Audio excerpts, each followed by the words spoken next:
Hello. I want to talk some more about Zelda. Um, okay, so and yeah, it's very hot, so I've got the window open. There might be some noise. In the last video, I was trying to organize some thoughts about the first three dungeons and the roles that the different female characters have in those first three dungeons, and sort of the kind of relationship that Link seems to have with them, as being first the relationship of something kind of dying down, and then something sort of awakening, and finally awakening in Ruto.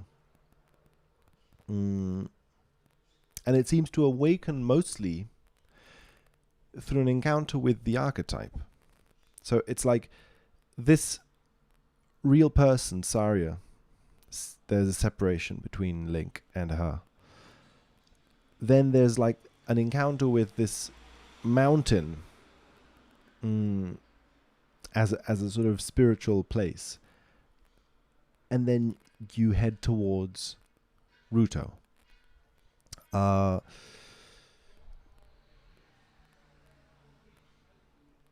So I guess something that's on my mind right now is that I mentioned that when you wake up as an adult, you find Sheik there, and Sheik is, according to the game, Princess Zelda disguised as a man, so it's a different role, different sort of identity. So what we have is, from the outside, Link is seeing a man. It's the body of the man. And then inside is a woman, right?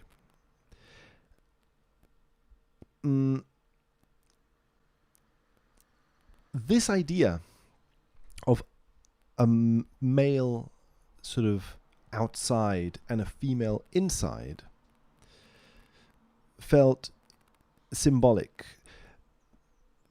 Also because I feel like it recurs, it appears in other parts of this initial section of the game. So, you have, for an example, Jabu Jabu is presented as being male, I think. It's King Jabu Jabu. So it's a male body, shell. And inside of it is Ruto, female. So there's also this sort of like, there is a woman inside of a man, in the same sense that there is a woman inside of Sheik. And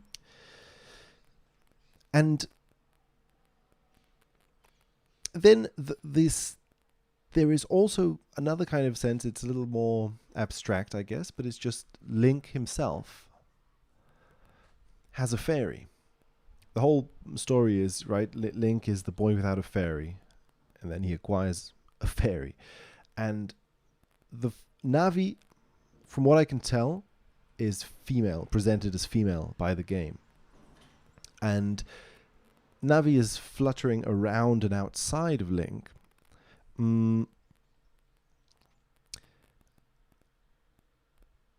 But I feel that in the presence of those other two cases of Jabu Jabu and Sheik, it's sort of read in the same kind of way, as it being the boy without a fairy, right? That kind of language implies that now Link is a boy with a fairy.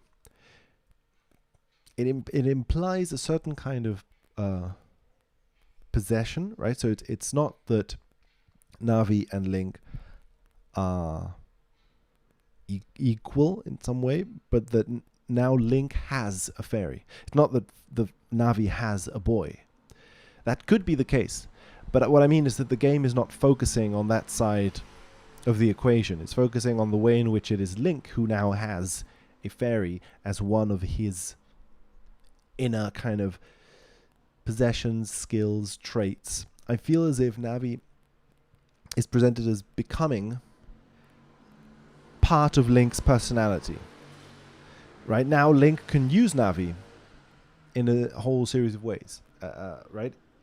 It seems as if Navi can help him kind of target different objects. It gives hints. So it's as if Navi is integrated into what Link, as video game character, does. It's his kind of abilities. It's what he does. He perceives things. He focuses on them. He looks at things and has insights about them. But all of those things are Navi. I feel that maybe this is connected to those other things. Also, because in all three cases, there is the topic of vision at play. With Sheik and Zelda,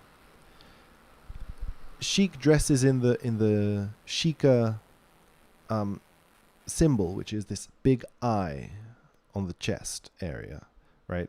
It's just a big kind of eye. And then Sheik, right? Sheik himself, you can only see his eyes. And his eyes are Zelda's eyes. So the outside shell is the shell of Sheik, of a man. But the eyes are Zelda's. And there is this eye. So, if you were to recognize something behind the mask, behind the disguise, it's the eyes, because the rest of the face is covered. So the eyes shine through, and there is this big symbol of eye, of vision. With Jabu Jabu, I think something similar kind of happened, because Jabu Jabu also has a sort of like a big mandala on his head. That sort of it's this big sort of crown that spreads across the head area. Which, this being, this game being designed, or at least participated by, importantly, by Yoshiaki Koizumi, who made the whole story for Link's Awakening, then you see, well, of course, Link's Awakening has a similar kind of thing. The Windfish also has this big mandala on its head that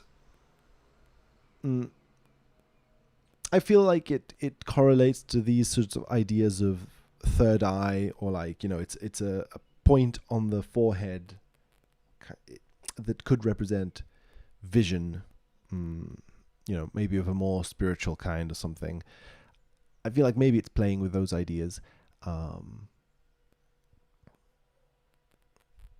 At least that's my offering to you. I feel like the Windfish also, in its role as whale whose insides are a dream, is also connected to vision, in the sense of, are your eyes open or closed? Are you dreaming or are you awake, kind of thing? And the whale, this big mandala on the eye, on the forehead, to me seems to suggest enormous sort of vision. Your third eye being like, boonk, completely open, sort of complete vision, complete seeing things.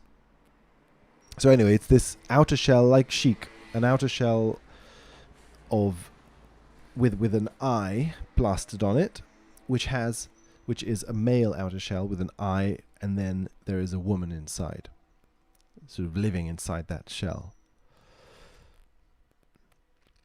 And in that sense, Navi also, in her role as camera, there's this way in which Navi seems to be associated to Link's first-person camera, and Link's sort of targeting, seeing specific things, having insights about things, so seeing different parts of the environment and having insights about them. It's also something about like vision, perception, perceiving things. It's that part of Link, and that part of Link seems to be associated, therefore, with a woman, with a fairy, with Navi.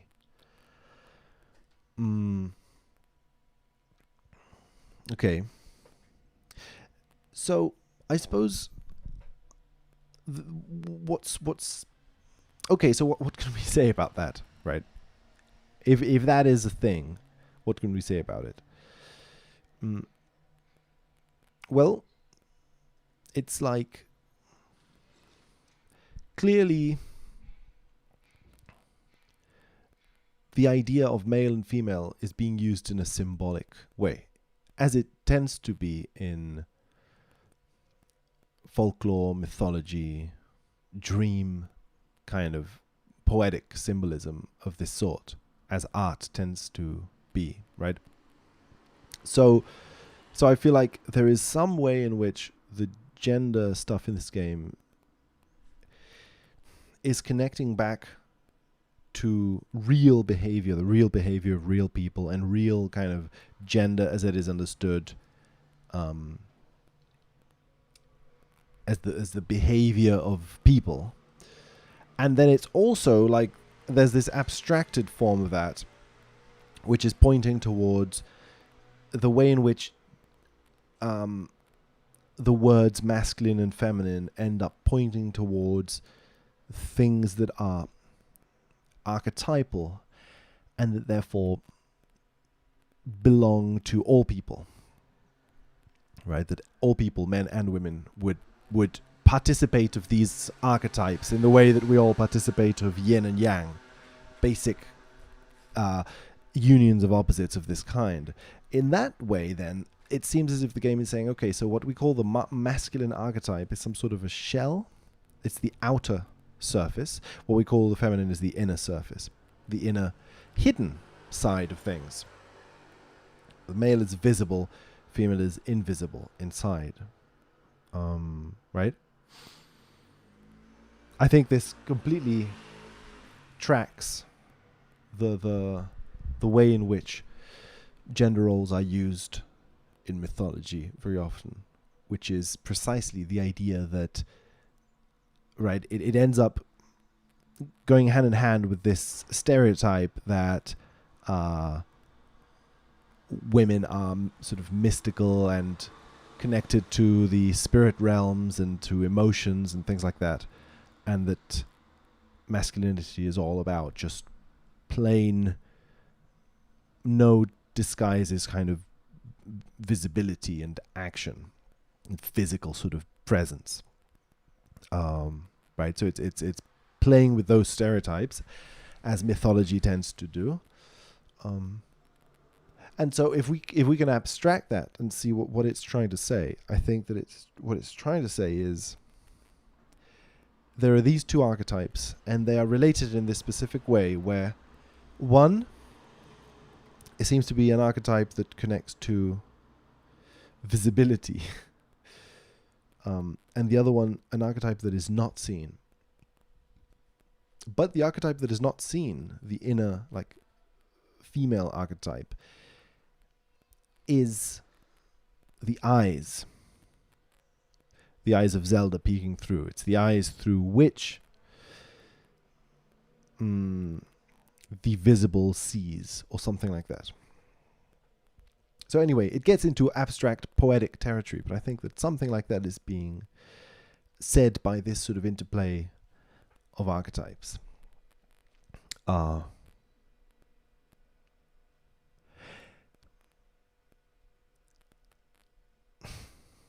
It's interesting then how Link meets the Great Fairy as the sort of representative of the feminine archetype.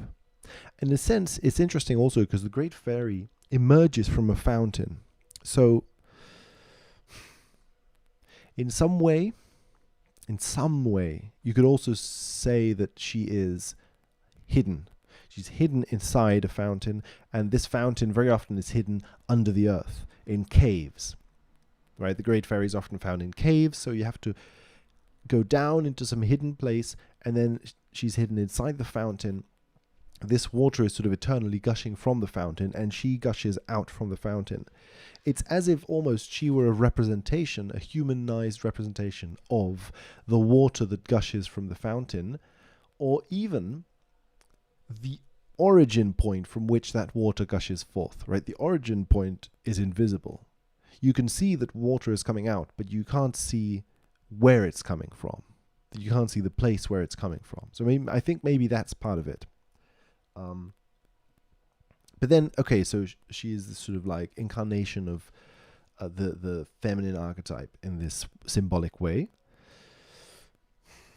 And it also plays into the, let's say, the real existing human beings kind of gender, because there is the sort of sexualized aspect of this that I think plays into the fact that Link is a man,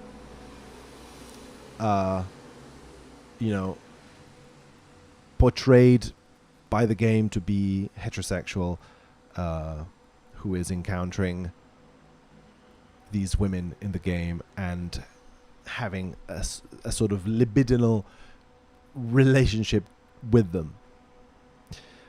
Okay, so there is that aspect of it. But the Great Fairy is then a fairy.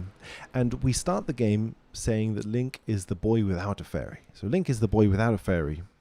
And remember, the whole point is that Link is asleep. His eyes are closed. He's in a dream. He is woken up by the fairy. He's woken up by Navi. So it's the fairy that wakes him up to reality, to vision, to seeing, to opening his eyes. It's the fairy that is the process of waking up, the process of opening your eyes and seeing your environment, perceiving things. So if this is the story of the boy without a fairy, how the boy without a fairy becomes the hero of time or something like this, I find it important somehow that the boy without a fairy ends up visiting the great fairies.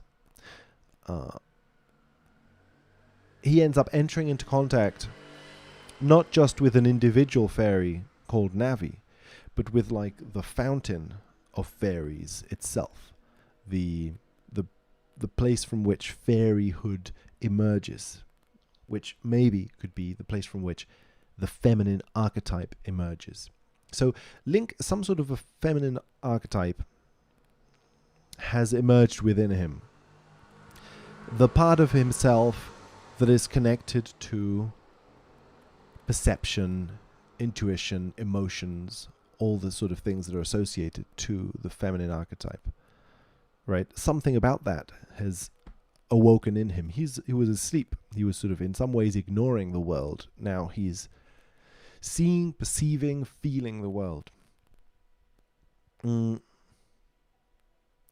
he wakes up, though, it's already too late. You could almost see it as if Link has been asleep for too long.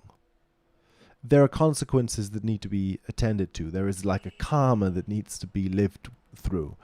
The Deku Tree is dying. It was too late.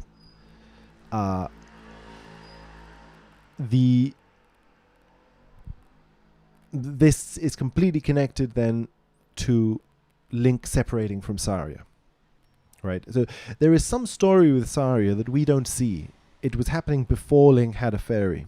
Link has a fairy, and then there's a separation. It's like separation with the Deku Tree, separation with Saria. All these things are things that we didn't get to see. They are too sort of in the past, but we see the consequences of them somehow.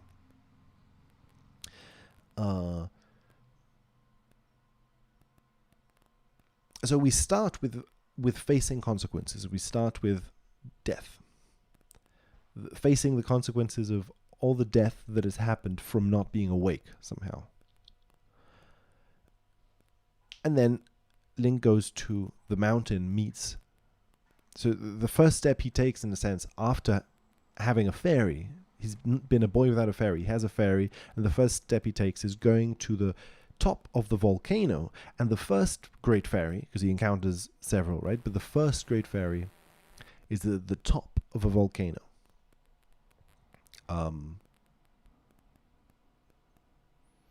Which is also in some ways like a fountain, right? That splashes forth from the top. That from which energy emerges from the depths of some hidden place, and they emerge out through the crater. So near the crater is the fountain of the Great Fairy. And that's the place where the boy without a fairy goes when he acquires a fairy. It's like he acquires a fairy, and then by acquiring the fairy, becomes acquainted with femininity as archetype, let's say.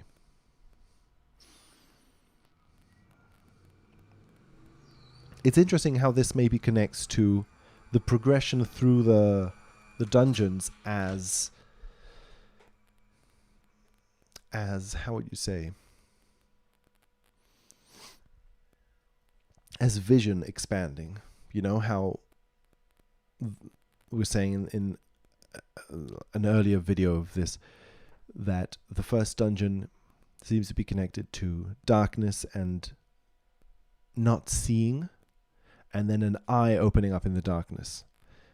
Then the second dungeon is a little more like a human body, and the third dungeon is completely like a human body.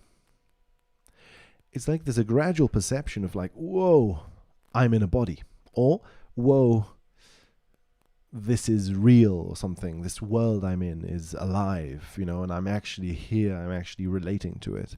It's like Link is getting acquainted with that, feeling the outside world and feeling whatever it is that it makes him feel. And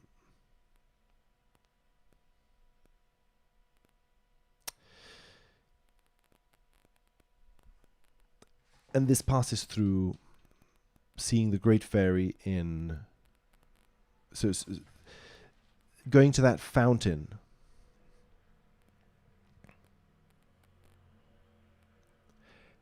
seems to be the key inflection point at which then you head towards the rising up.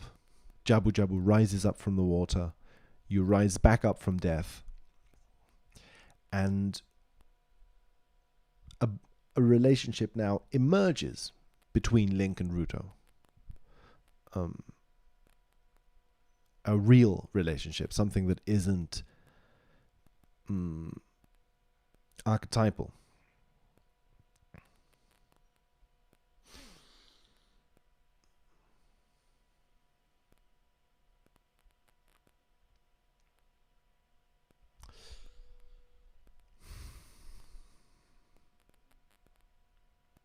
Okay.